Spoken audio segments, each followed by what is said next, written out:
One enemy remaining. Yellow. Spike down B.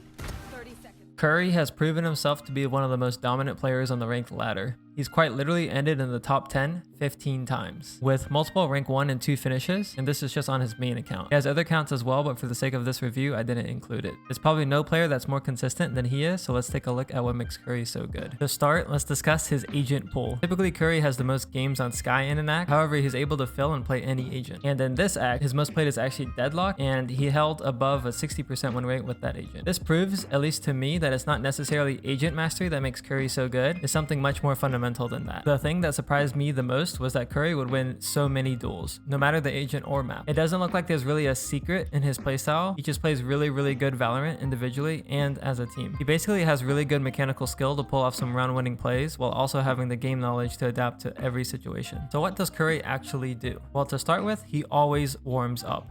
Taking a look at some of his VODs recently, it looks like he's been warming up with the ramp routine. I made a video on this routine as well. If anyone's looking for a relatively short routine, it's supposed to be 16 minutes, but generally it comes out to around 20 to 25. It's on Aim Labs. I think it's probably the best warm-up routine that I've played. Before the ramp routine, he would also still warm up. I found VODs from 2 months ago that he would still warm up in-game with the range, DM, and TDM, and sometimes he would even warm up for a whole hour. I think this speaks to the individual form that is required in Valorant. You know, you always have to be able to get the kills that you need to get, and sometimes even more than that. And by warming up, you set yourself up for success. And I know a lot of you guys are ignoring it. So definitely warm up, because even Curry, one of the best players, always warms up. So one of the most fundamental things in Valorant is duels and how you take them. And Curry is really good at winning his duels, so here's a few things that I noticed that he does in most of his duels that converts so well. So the first thing I notice is he will regularly take duels with teammates or while enemy is in a choke point. Now this one sounds obvious, and most of them will be obvious, but it's because it's so fundamental that I think it's what makes Curry so consistent. So to expand on this one a little bit more, with the teammates aspects, he likes to swing off of teammates contact or off of teammates utility and kind of just play off of them essentially. And this is even more noticeable when he's playing on defense, because when the enemy is coming out of the choke point onto the site, he's able to fight with his teammates' utility or off of their contact and then time his plays off of those things, which leads to very high conversion rates on his duels and successful bomb site holds. Next is with utility. So what I mean by this one is not necessarily his teammates' utility, but his own utility. I noticed this mainly when he played Deadlock. He would swing with his net, and I'm sure he does this with Raze as well. I remember seeing a few clips in the past where he would swing after he threw his nade, specifically on a short bind. And it's just a really surefire way to get kills after util. You know, maybe a more obvious example would be flash and swing, but there's actually a little exception to that we'll cover later in the video. And the final thing that he does in his duels is taking unexpected timings. So all of you guys are familiar with taking duels off of barrier. You know, those fights are, you know, very specific. You can even time it on the clock. Oh, I'm going to take this fight at 137 just because it's so normal. And the barriers are set every single time. So when you actually change the timing a little bit, you know, by a second or two, or you dodge the util and then go for it, you have actually a higher chance of converting the duel, even though it's on the exact same angle. So it's still the same fight, it's just on a different timing. And I noticed Curry does this really well, specifically on defense. Changing the timing is very important, especially when going for those early duels. And I highly recommend you guys try this one out. It's very easy to implement and it has very high effectiveness.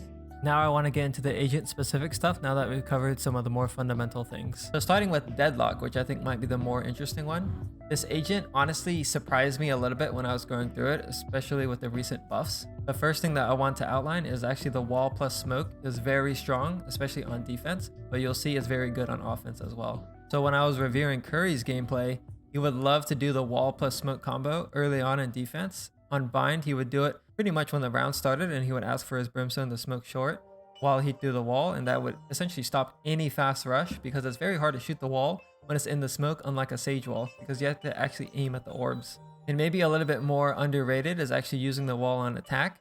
When you're executing, you can throw the wall into the smoke and stop people from running out of it, or flooding the site, like I like to say. Next for Deadlock, I think, is the sensor. It seems pretty decent. I didn't see that many clips. However, one of the most consistent things that he would use with it is putting the sensor in the post plant.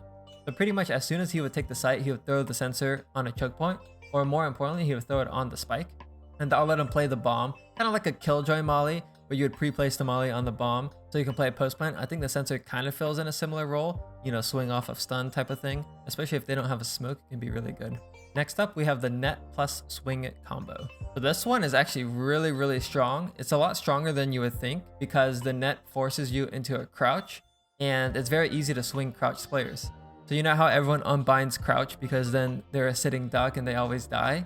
Well, now you have a whole nade that is like 2 times the size of a raise nade that forces you to crouch, and then you can just get the easiest swings ever and just insta one tap them. Using the net to cancel executes, kind of like a molly, or using it to set up a fight is very strong. And I was comparing it to a fade seize before, which I thought, you know, maybe wouldn't be as strong, but the fact that it makes noise as well when you pull it out, just like a Cypher camera, is very easy to locate and pre-aim. So, you know, you can convert a lot of duels with just the net and swing. And maybe the best ability out of Deadlock's kit is actually her ult.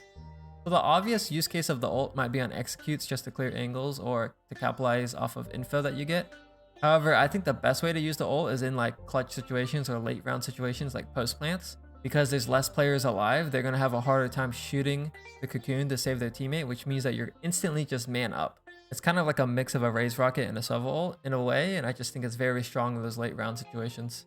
So overall, with the buffs that Deadlock received, I actually think that she's pretty good right now. Maybe she's not S tier, but she is probably like around that B or A tier, and you can get a lot of value out of it. You just have to be aware of that flank potential on attack. So now let's move on to some of his tendencies with flash agents. Here I looked at his Sky and his Yoru. So maybe the most startling discovery for me was he actually doesn't use his flashes too much to take duels. This is counterintuitive to the note that we said earlier, where he would use utility to take duels, and this is why it's so surprising to me. On Sky, for example, he would mainly use his flashes to get info. Even in post plant or clutch situations, he wouldn't use flashes for his teammates necessarily. He would use it to clear space. And maybe most notably on executes, when he's going up behind A short, he would actually just curve his flash into U-hole, even though none of his teammates were going into U-hole. It's basically just an info gathering tool to him, and he doesn't actually need it to win duels because he has good crosshair placement and peeking, and you know, maybe he's just confident playing with his teammates. One thing that kind of felt weird to me is that it looked like he was taking random swings and somewhat aggressive duels. I'm sure this is partly an ego thing. He just feels like he wins most duels. Maybe it's also he just feels like the timing is better, right? It's an unexpected timing like we talked about earlier. I thought it was interesting because when I first reviewed Curry a few months ago, he would use his utility pretty heavily. But now it seems like he's saving his util a little bit more, or trusting his gunfights a little bit more, and then using that to win his duels, and then using his util as an extension instead of over relying on util usage and kind of just being a util crutch. One thing that I would commonly see, however, is that he would use his flashes to delay in post plant or if he was on defense, and he loved to use his flashes to push through smokes. Now these two make sense, right? Like he doesn't have a molly on these agents to delay, so he has to use the flashes to kind of disrupt the execute or the post plant retake a little bit. So going through the smokes is obvious, but the fact that he is comfortable taking dry fights without the flash means that he's actually able to save his flashes for when the smokes come up and he's actually able to go through it.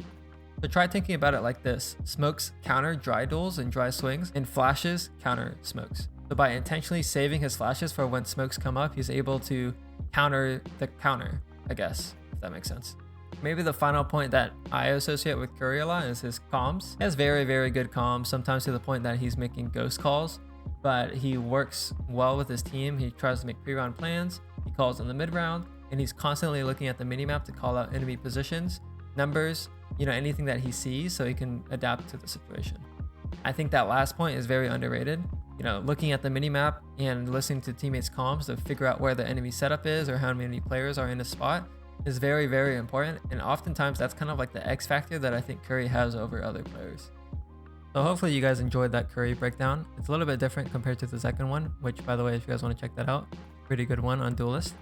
I personally am going to try to utilize less util and trust my duels a little bit more and try to play off of timing and positioning a little bit better. Anyways, if you guys are still here at this point, I appreciate you all, and yeah, I'll catch you guys in the next one.